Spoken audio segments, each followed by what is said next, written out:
สวัสดีค่ะทุกคนวันนี้หมิวจะทำน้ำผักปั่นสีเขียวกันนะคะโดยวัตถุดิบหลักจะมาจากผักและผลไม้ที่เป็นสีเขียวนะคะก็ผักและผลไม้ทุกชนิดมันมีวิตามินและสรรพคุณที่ต่างกันเมื่อเอามารวมกันมันก็สรรพคุณเยอะแยะไปหมดเลยก็หมิวก็จะเลือกแต่ผักผลไม้ที่สามารถทานสดได้แล้วก็เอามาปั่นรวมกันทำให้มันบำรุงสุขภาพแล้วก็ทำให้ผิวพรรณสวยงามแล้วก็ขับถ่ายสะดวกนะคะก็เดี๋ยวมาลองดูกันว่าจะเป็นยังไงจะทานได้หรือทานไม่ได้ก็แล้วแต่คนนะคะ แต่สำหรับมิวที่ทานได้ทุกอย่างเลยก็เลยไม่กังวลเรื่องทานได้หรือไม่ได้ก็อร่อยทุกอย่างค่ะก็ไปดูกันเลยค่ะ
เ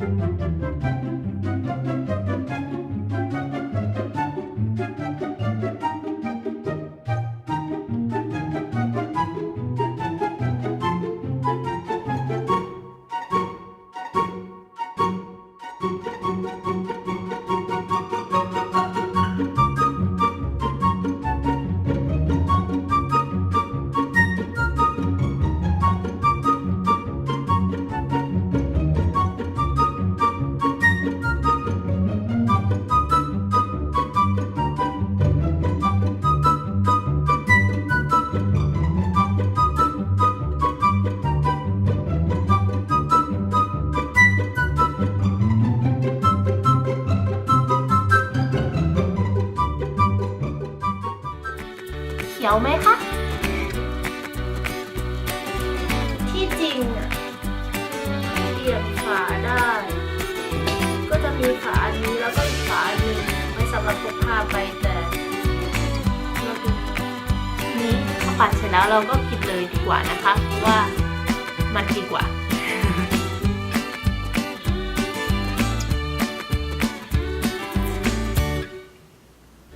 อร่อยมากเลยค่ะก็กินให้หมดนะคะ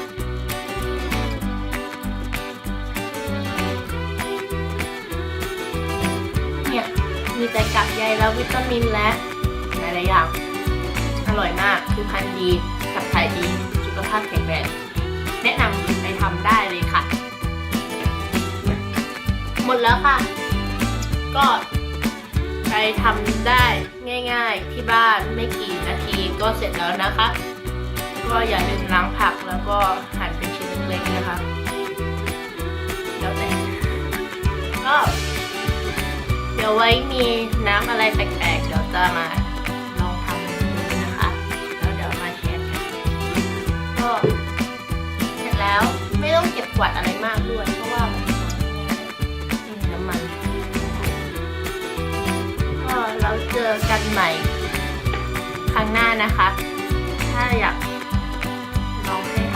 ำน้ำสีอะไรหรือน้ำอะไรแต่ก็ลองบอกกันมาได้นะคะก็